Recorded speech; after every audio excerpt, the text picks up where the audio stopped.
সত্যি আছে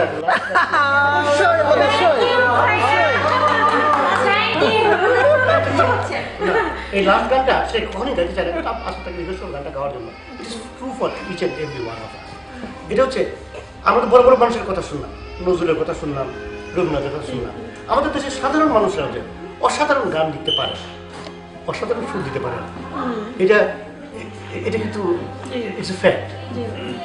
ভদ্রলোকের নাম গিয়াসউদ্দিন, তিনি আসছেন আমার আমি জানি খুব পছন্দ, কিন্তু this song is true for each and every one of us. Giasuddin সাহেব আসছেন, আসছেন একটা রিকোয়েস্ট যে স্যার আমি গত 20 বছর ধরে গান লিখতেছি, গানের সুর করি, কিন্তু আমি রেডিও টেলিভিশনের লিস্টেড আর্টিস্ট না। আপনি যদি খালি কাউকে একটা টেলিফোন করে বলে দেন তো আমি শেষ বয়সে রেডিও টেলিভিশনের একটা ইন্ডাস্ট্রিয়াল আর্টিস্ট হইতে পারি, মনটা আমার ভালো।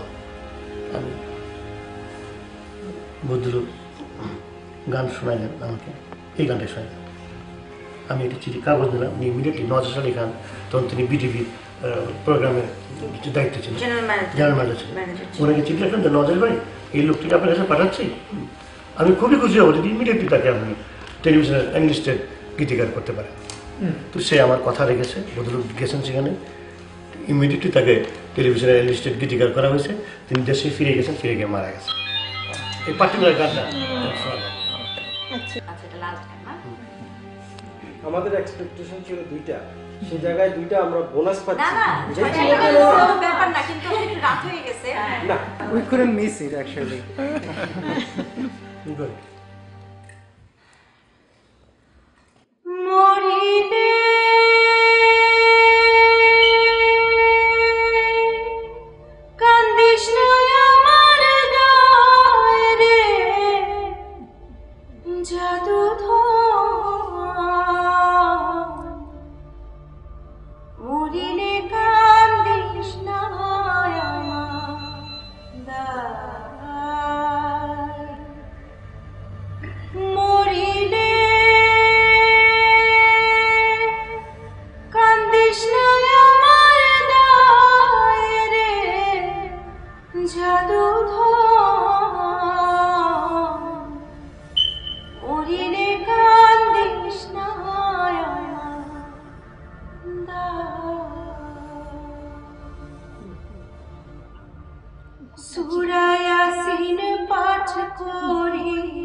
নাম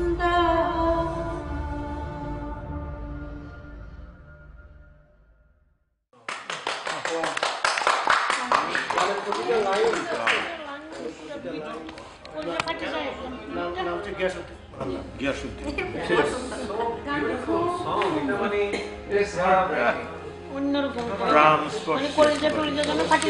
পছন্দ না, এটা কামড়ে যে একটু কামড়েছে।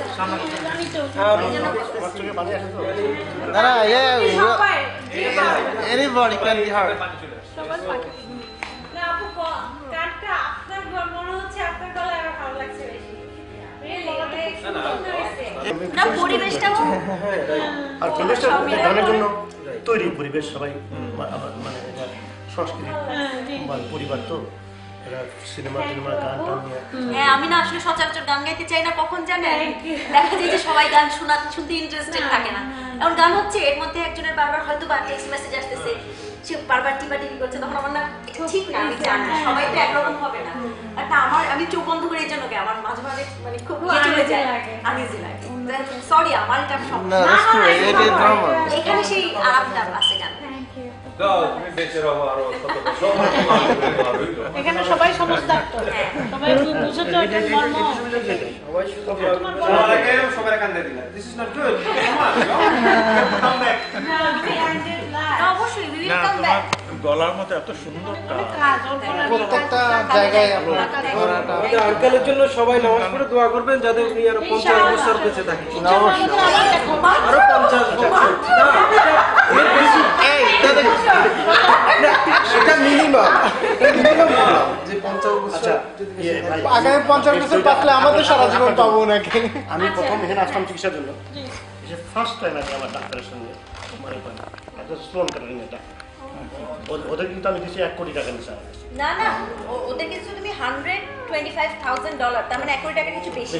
Soul cutting is one of the best hospital. এরা তো প্রথমে টাকা নেওয়া ছিল, ট্রিটমেন্ট শুরু করছিল না। ওকে অপারেশন থিয়েটারে ঢুকাইছে, অপারেশন শুরু করবে না, মানে মেডিকেল টাকা দেওয়া ছাড়া। আমি তো তখনও টাকা পুরোটা জোগাড় হয়নি, টাকা থেকে আসতেছে না। কারণ আমি তো আসার সময় তো আমি তো হাত করে কাটলাম, কেস টাকা সঙ্গে না, আমি কথা দিচ্ছি কাল তোমাকে ফুল টাকা। ক্যাশ তো আনাও যায় না এত। ক্যাশ তো আনা যায় না, ডাক্তারের সঙ্গে আমার দেখা হলো, দাও অস্ট্রেলিয়া কিছু শেষ করে দিতে পারছে না, মানে ট্রান্সফার হতে সমস্যা হচ্ছে, ওয়ার ট্রান্সফার আমরা টাকা দিতে পারছি, সেটা ইম্পর্টেন্ট। দিতে পারছে, দ্যাট ইজ ইম্পর্টেন্ট। এটা হচ্ছে ডাক্তারের নাম হচ্ছে ভিচ, স্টিফেন আর্মিচ। দেখলো আমাকে, আমার সমস্ত কাগজপত্র সব সিঙ্গাপুর থেকে, আমি ডিরেক্টর হচ্ছে সিঙ্গাপুরে, ওই সমস্ত কাগজপত্র তাকে দেখালাম, দেখে বললাম doctor which, am I going to die? Dr. Vic বলল yes. আমার তো কোন জায়গায় গেল বললো yes, you are going to die. তারপরে বললো listen, we all are going to die. That's why I say we are going to die. But I will not let you die so soon. I will not let you die so soon. ইনশাআল্লাহ ইনশাআল্লাহ না না, মৃত্যু নেই, আমার কোনো ইয়ে নাই। না না, এটা একটা যখন সময় আসবে, হ্যাঁ তখন Everyone has own schedule. বলেন ইয়াফিরুল্লাহু নাফসান ইজা জাআত, মানে এর মতো যখন সময় আসবে, হ্যাঁ সেটা এক মুহূর্ত আগে আগে আমি কাউকে না, 1 সেকেন্ড আগেও না 1 সেকেন্ড পরে না, এটা ওই সময়তেই সবাই জানে। আর আকাশে আমাদের সূরা বনী ইসরাঈলের একটা আয়াত আছে, আমার খুব পছন্দ।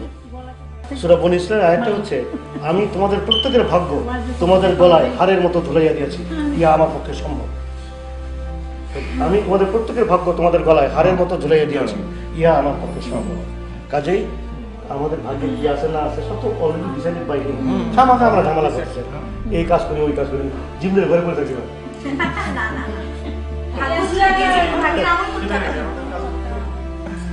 এখন তোমাকে খাবার দিয়েছে, খাবারের মানে আমাদের অন্য কি জানি বলে, খাবার যোগানদাতা, রিজিক আল্লাহর হাতে। তাইলে আমরা ঘরে বসে থাকি, আমাদের কিছু না, শুধুমাত্র মানুষের ঘরে এসে করে দিবে না। শুধু মানুষের রিজিক আল্লাহর হাতে ঠিকই, কিন্তু আমাদেরকে রিজিকটা অর্জন করতে হবে। অর্জন করতে অর্জন হবে। কিন্তু পশু তুমি পাখি ঘরে চুপচাপ শুয়ে থেকে ঘরে পাখি এসে আমাকে পিঁপড়া, খাওয়াই দিবে। এদের রিজিক কিন্তু আল্লাহ, ওদের কিন্তু খাবার দেওয়া হবে।